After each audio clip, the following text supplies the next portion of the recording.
Hello, good morning. এখন হচ্ছে সকাল, বাজে হচ্ছে 9:15 আর এখন উঠে গেছি, স্নান করে নিয়েছি আর খাচ্ছি হচ্ছে চা। আজকে বলতে পারো আজকে শান্তিনিকেতনে আমাদের ডে 1 বলতে পারো, কারণ কালকে আমরা শুধু সোনাঝুরি হাটে গেছি, তো ওটা আমি কাউন্ট করছি না। তো আজকে যাব হচ্ছে টোটো ভাড়া করে, ঘুরবো অনেক কটা জায়গা, তোমাদেরকেও দেখাবো কোথায় কোথায় ঘুরবো।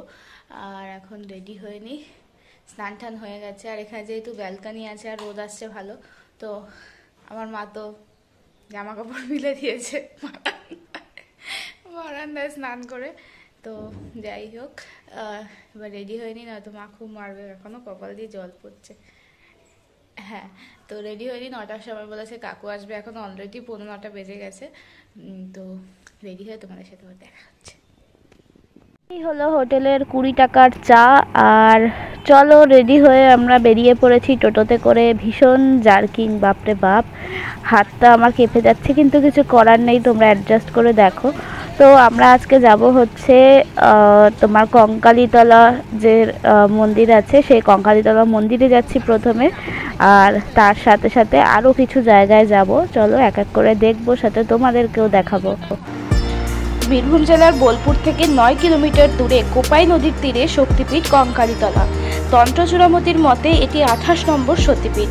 প্রাচীনকালে এই জায়গাটি কাঞ্চি নামে প্রসিদ্ধ ছিল। পীঠ নির্ণয়তন্ত্র অনুসারে এখানে সতীর অস্থি পড়েছিল, সেই কারণে এই পীঠের নাম হয় কঙ্কালীতলা। আবার ভারতচন্দ্রের অন্নদামঙ্গল কাব্যগ্রন্থে লেখা রয়েছে এখানে সতীর কটিদেশ বা কোমরের অংশটি পড়েছিল। তবে এই শক্তিপীঠ নিয়ে শাস্ত্র এবং মানুষদের মধ্যে অনেক মতানৈক্য রয়েছে।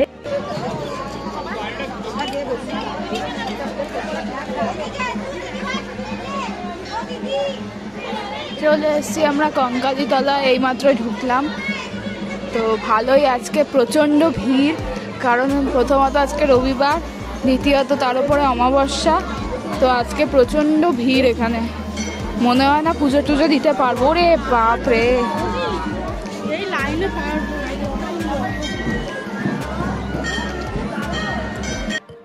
এই শক্তিপীঠের দেবী গর্ভা দেবী নামে প্রসিদ্ধ ও ভৈরব রুরু নামে পূজিত হয়। দেবীর মন্দির সংলগ্ন একটি কুণ্ড রয়েছে, যা নাকি এটির সঙ্গে বহু মাহাত্ম্য লুকিয়ে আছে। কুণ্ডের মধ্যে কয়েকটি প্রস্তর খণ্ড আছে, যেগুলিকে সাধকেরা দেবীর দেহের অংশ হিসেবে চিহ্নিত করেছেন। এই প্রস্তর খণ্ডগুলি 20 বছর অন্তর কুণ্ড থেকে তোলা হয়, পরে পূজার পর সেগুলিকে পুনরায় কুণ্ডের জলে ডুবিয়ে দেওয়া হয়। কথিত আছে কঙ্কালীতলার কুণ্ডের সঙ্গে কাশীর মণিকর্ণিকা ঘাটের সরাসরি সংযোগ আছে। কঙ্কালীতলার সঙ্গে জড়িয়ে রয়েছে নানান রকম অলৌকিক ঘটনা, তাই পর্যটকদের কাছে এটি একটি অন্য রকমের আকর্ষণীয় স্থান।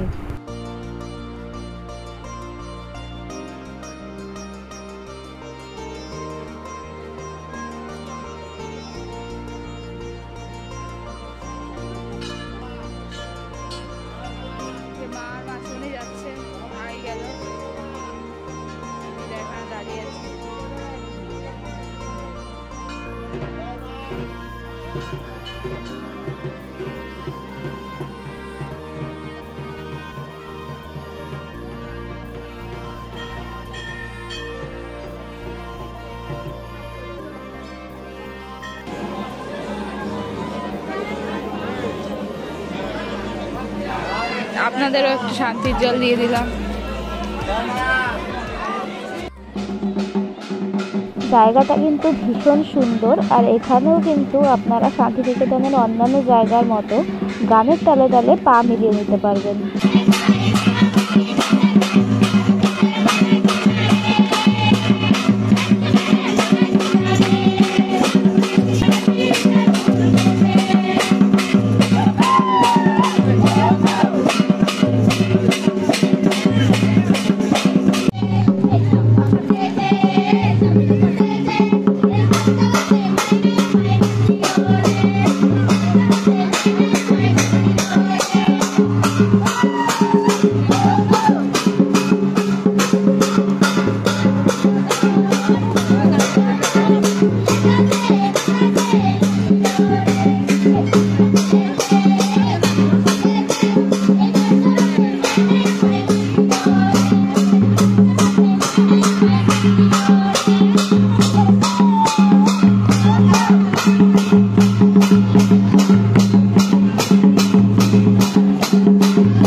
এইদিকে যে নাচগুলো যে হচ্ছে, আর এই দিক দিয়ে যে গেটটা রয়েছে ওইদিকে রয়েছে হচ্ছে কোপাই নদীর ঘাট।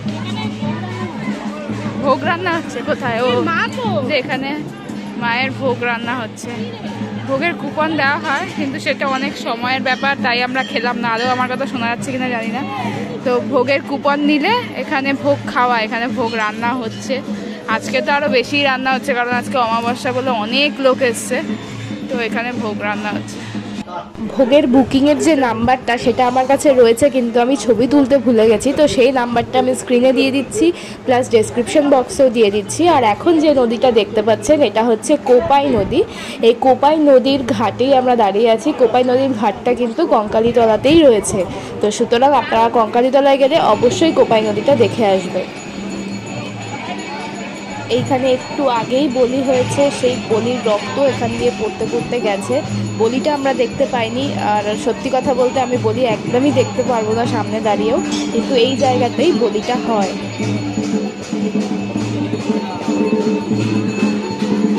কঙ্কালতলা ঘোরা হয়ে গেছে, এবার আমরা যাচ্ছি পরে ডেস্টিনেশন কোথায় জানি না, আমাদের টোটো কাকু জানে। এখানে যে কোপাই নদীটা দেখলাম সেটা কিন্তু অনেকটাই চওড়া। এছাড়া যে কোপাই নদী যেখান থেকে যে দেখা যায়, যে ব্রিজের ওপর থেকেও কোপাই নদী দেখাতে নিয়ে যায়, সেই নদীটা কিন্তু এতটা চওড়া নয়, সেটা বেশিরভাগই চড়া পড়া নদী।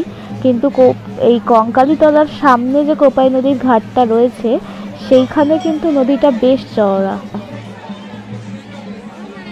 কিন্তু ওয়াশরুমেরও ব্যবস্থা আছে, যেখানে টোটো স্ট্যান্ড সেখানেই সুলভ শৌচাগার রয়েছে। এখানে অনেক খাবার দাবারেরও দোকান রয়েছে, দিকেও এখানে এসে ব্রেকফাস্ট করতে চাও।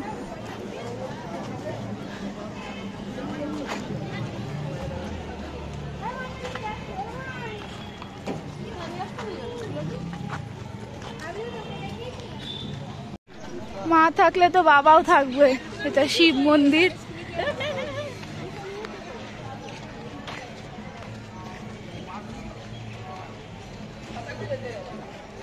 সুন্দর শিব মন্দিরটা, ছোট্টর মধ্যে সুন্দর।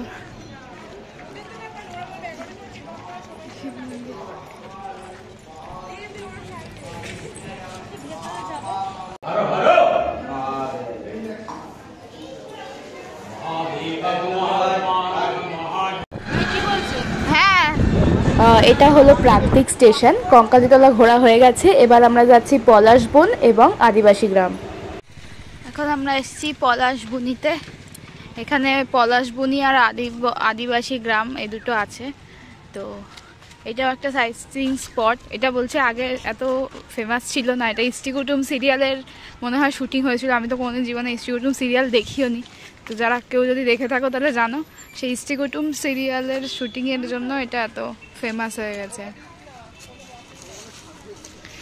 আমাদের ফুল ফ্যামিলি, মা, দিদা, ভাই, মাসিমণি।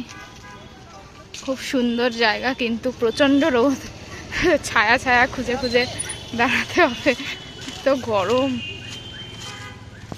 চাইলে এখানে কোনো একটা মিউজিক দিয়েই দিতে পারতাম, কিন্তু আমার মনে হয় আপনারা এখানকার নিস্তব্ধতাটাই উপভোগ করুন।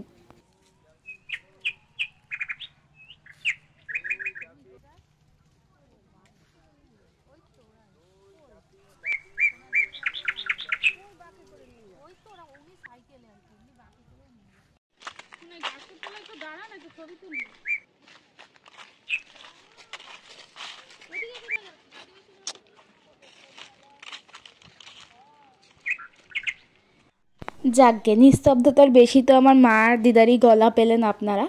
তো যাই হোক, পলাশবন পেরিয়ে এবার আমরা চলে এসেছি আদিবাসী গ্রামে। সুন্দর ছোট্ট একটা গ্রাম, সমস্ত মাটির বাড়ি চারিদিকে।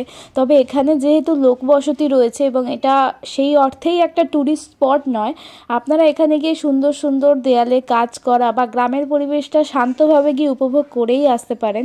কিন্তু এখানে গিয়ে কাউকে বিরক্ত করবেন না বা হাজার একটা ছবি তুলবেন না। বা আমিও এমন জায়গায় ছবি তুলিনি যেখানে কেউ রয়েছে বা কেউ স্নান করছে বা কিছু, কারণ এটা অ্যাকচুয়ালি একটা লোক বসতি, এখানে লোকেরা থাকে, এটা অ্যাকচুয়ালি ট্যুরিস্ট স্পট নয়। কিন্তু যেহেতু এখানে গ্রামের একটা পরিবেশ রয়েছে, সুতরাং এখানে ঘুরতে যাওয়া যায়, কিন্তু এখানে গিয়ে কাউকে বিরক্ত করবেন না, আর নিস্তব্ধতার মধ্যে ঘুরে আসবেন, আর দেখবেন খুব ভালোই লাগছে গ্রাম্য পরিবেশে, মাটির বাড়ি, খুব ভালো লাগবে।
এখানে সুন্দর নিস্তব্ধর মধ্যে হাঁটছিলাম, কিন্তু এখানে তো ডিয়ার লটারি পড়ে আছে কেন কিছু বুঝতে পারছি না। পলাশবনে কি ডিয়ার লটারি ড্র হয় নাকি? পলাশবনে এত ডিয়ার লটারি কেন? হয়ে গেছে পলাশবন দেখা, আদিবাসী গ্রাম দেখা, তারপরে এখন আমরা যাচ্ছি আবার পরের স্পটে। ফিরে চলে এসেছি আবার টোটোতে। আমাদের এর পরের গন্তব্য হলো প্রকৃতি ভবন। এখন এলাম প্রকৃতি ভবন আর্ট মিউজিয়ামে।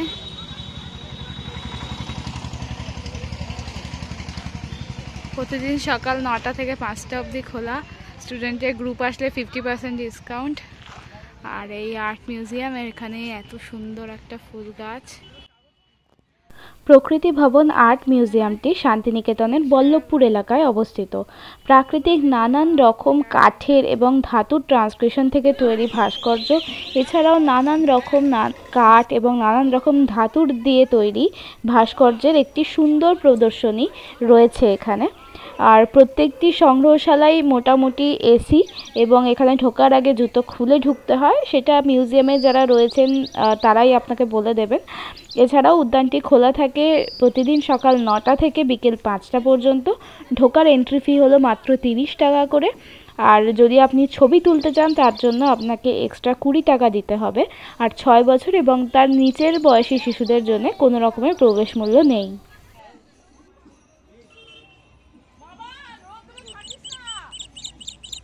প্রকৃতি ভবন থেকে কিছুটা পিছনে গিয়েই দেখতে পেলাম বুদ্ধ মূর্তি। এই মূর্তিটা খুব পুরনো নয়, নতুনই হয়েছে, তাই অনেকেই হয়তো এর কথা জানেন না। এই বুদ্ধ মূর্তির উচ্চতা প্রায় 34 ফুট। প্রবেশদ্বারটি অনেকটা সাঁচি স্তূপের আদলে করার চেষ্টা করা হয়েছে। আর ভিতরে গেলে বা ভিতরে না গিয়েও বাইরে থেকেই স্পষ্টভাবে দেখা যায় বিশাল ধ্যানমগ্ন বুদ্ধ মূর্তি।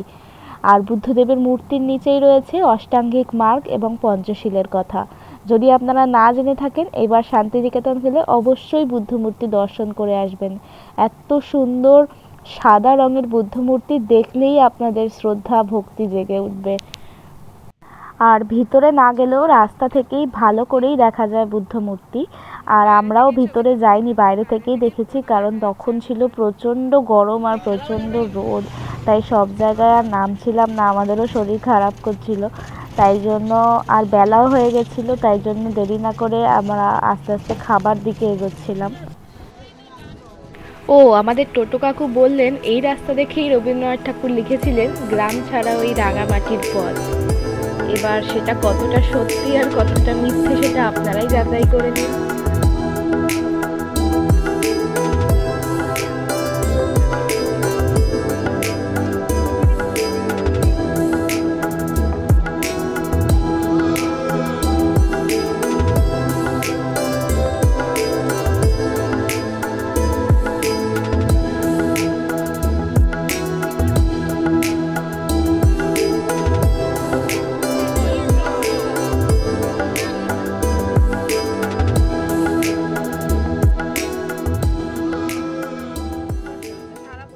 এই যে রাঙাভিতান ট্যুরিজম প্রপার্টিটা দেখলেন, সরকারি যত বড় নেতা বা মন্ত্রী আছেন তারা যখন শান্তিনিকেতনে আসেন তারা এখানেই থাকেন, যা আমাদের টোটো কাকু বললেন। আর আজকে দুপুরে আমরা লাঞ্চ করব আমার কুটির হেসেল ঘরে। তার আগে আমার কুটির সোসাইটিটা ঘুরে আসি, আর ওখান থেকে নাম্বার নিয়ে ফোন করে জানবো যে আমরা আদৌ সিট পাবো কিনা। এইবার আমরা ঢুকেছি আমার কুটির শোরুমে। এখানে দেখতে পাচ্ছি প্রদর্শনী ঘর রয়েছে, বাটিক বিভাগ রয়েছে, দেখি আর কি কি রয়েছে। এখানে রাস্তাটা কিন্তু লাল মাটির। যাওয়ার আগে এই নাম্বারে ফোন করে জেনে নিতে পারো যে সিট আছে কি নেই। ওগুলো অ্যাভেলেবেল আছে। আজকে দুপুরের লাঞ্চ আমার কুটির হেসেল তো ঘরে। তখন ওই 3টে নাম্বারের মধ্যে প্রথম নাম্বারে ফোন করেই জেনে নিয়েছিলাম যে সিট আছে। আর ফাঁকা ফাঁকাই ছিল, আসলে তখনও ঠিক লাঞ্চ টাইম হয়নি, ভর দুপুর 2টো বাজেনি। তো এইখানে যে মেনুটা রয়েছে তোমরা পজ করে দেখে নিতে পারো। আর এটা হয়তো মোটামুটি দিনের সাথে সাথে চেঞ্জ হয়। আর আমাদের টোটাল 5 জনের বিল হয়েছিল 930 টাকা। ভেজ থালি কম্পালসারি, ভেজ থালি নিতেই হবে। তার সাথে তোমরা যদি মাছ বা ডিম বা মাংস নিতে চাও সেটা তোমরা আলাদা ডিশ হিসেবে নিতে পারো। এখানে আমাদের চলে এসছে ভেজ থালি। আমরা ভেজ থালি নিয়েছিলাম আর সাথে এগ কারি নিয়েছিলাম। দেখতেই পাচ্ছ থালি চলে এসছে, রয়েছে ভাত, পাঁপড় ভাজা, এঁচোড়, ডাল, বেগুনি, চাটনি, পায়েস, শাক ভাজা আর সাথে অল্প একটু স্যালাড আর আলু পোস্ত। তো অনেক রকমের মেনু, আর খাবারও কিন্তু ভীষণ ভালো। তোমরা যদি এদিকে আসো অবশ্যই চেষ্টা করবে আমার কুটির একবার খাওয়ার। এছাড়াও আমার কুটিরের আশেপাশে বনবিথি, দুই কন্যা, হেসেল ঘর, এই সমস্ত আরও 2-3টে রেস্টুরেন্ট রয়েছে, সেগুলোও কিন্তু ভীষণ ভালো। আর এটার ছবি তুলেছি কারণ এই মহর্ষি নিবাস, এই হোটেল অ্যান্ড রেস্টুরেন্টটা সবে তৈরি হচ্ছে, পুরো এখনও তৈরি হয়নি, যা আমাদের টোটো কাকু বললেন। তো এইটা পরে তৈরি হয়ে গেলে একবার ইচ্ছে আছে আমরা এখানে এসে থাকবো, কারণ ভিতরটা দেখলাম খুব সুন্দর করে সাজিয়েছে। তো বুঝতে পারলাম না যে তৈরি হয়ে গেছে এখানে এখন লোকে থাকছে নাকি টোটো কাকু যা বললেন সেটাই ঠিক। তো তোমরা যদি পারো কখনো এখানে এসে থেকো। আর খাওয়া দাওয়া সেরে এবার আমরা চলেছি আমাদের শেষ গন্তব্য আর মেন আকর্ষণ সোনাঝুরি হাট। এটা হবে মা? এটা বড় হবে না? বড় বড় হবে, এটা বড় হবে। ওখান থেকে বড় দাম কত এগুলো? এগুলোর দাম কত আছে? কারণ বললো যে বিশ্ববাদী যেহেতু ওই দিকে যদি যায় না, ওইটা পুরো আলাদা লাইন, তো তখন আর এখানে আসতে পারবে। এটা কত? 22? ওই লাইন সাধারণত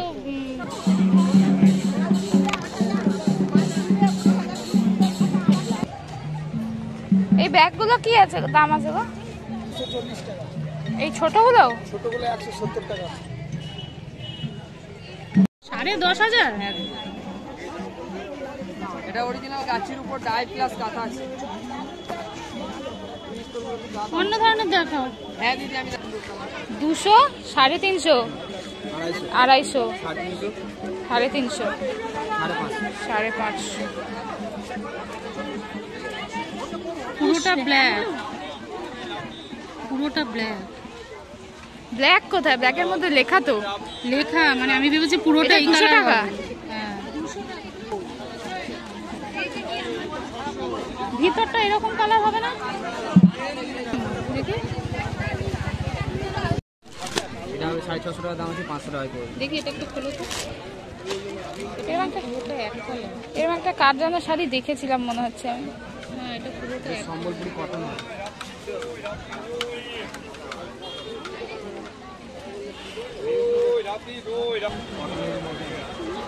এটার দাম কত বলছে? এটা কত? 650 টাকা দাম আছে, আপনার 500 টাকা। এটা কটন নাকি এগুলো? 750 টাকা দাম আছে, 600 টাকা করে।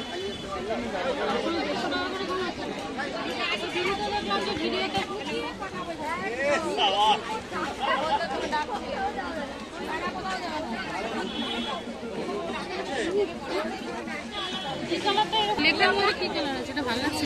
এটা 350 বলছে। সাড়ে তো দেখ কেমন ভালো লাগছে। যদি মাসুমনি দিদির জন্য আমার ভালো লাগছে। দেখি রাখো এটা কত? 350। দেখ এইটা আর ওটার মধ্যে কোনটা নেবো? দুটো একই রকম, এটা একটু হালকা, এটা একটু ডিপ। এটা হবে 950 টাকা। কোনটা? এটা নকশি কাঁথা। এটা 950। আর এটা হবে 650। কালার হয়ে যাবে। আমার দাঁড়াও, করতে হবে তো? কিছু বেশি তারপর ডিসকাউন্ট হবে। এই সর্বনাশ। মার ভাইয়ের কোনো কাজ নেই, বলে বসেই রয়েছে। তাই এটা কত দাম বললো? 950 টাকা। 850?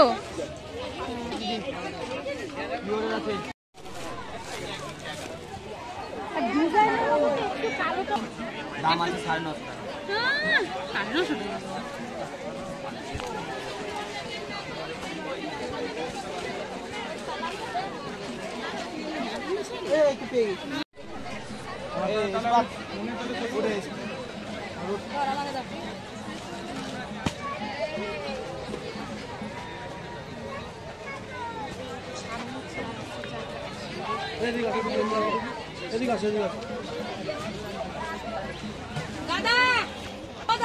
তো 350 করে বলো। এই যে এই শাড়িটা কত দাম জানো এগুলো? ও এইটা কত এইগুলা?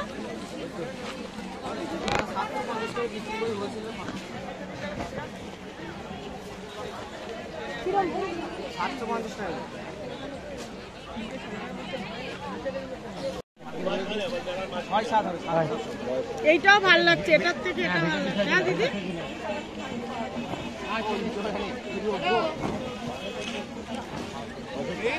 তোমরা তো ফোন করলে না। খাদি হবে, খাদি খাদি। এইগুলো দেখো, এই পিঠের ব্যাগগুলো কত আছে গো?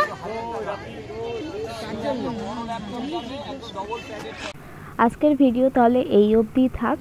কালকের ভিডিওতে থাকবে হচ্ছে, কালকের মানে এর পরের ভ্লগে থাকবে হচ্ছে সুরুল রাজবাড়ি, রায়পুর জমিদার বাড়ি, এছাড়াও সোনাঝুরির হাটের আরও কিছু অংশ থাকবে। এরপরেও আমি সোনাঝুরি হাটের সম্পূর্ণ আলাদাভাবে আর একটা ভিডিও বানাবো, যেখানে শুধুমাত্র সোনাঝুরি হাটেরই সমস্ত ইনফরমেশন থাকবে। আর সোনাঝুরি হাট থেকে আমরা কি কি কিনে এনেছি সেইগুলোও তোমাদেরকে দেখাবো। আজকের ভিডিও এই অবধি থাক। আর কেমন লাগলো অবশ্যই কমেন্টে জানিও। ভালো লাগলে এতক্ষণ অবধি যদি দেখে থাকো প্লিজ সাবস্ক্রাইব করে দিও আমার চ্যানেলটা, একটা লাইক করে দিও, আর কমেন্ট করলে তো খুবই ভালো লাগবে। তো দেখা হচ্ছে তোমাদের সাথে আবার পরের ভিডিওতে। ততক্ষণের জন্য বাই বাই, গুড নাইট, আর সবাই ভীষণ ভালো থেকো, টাটা।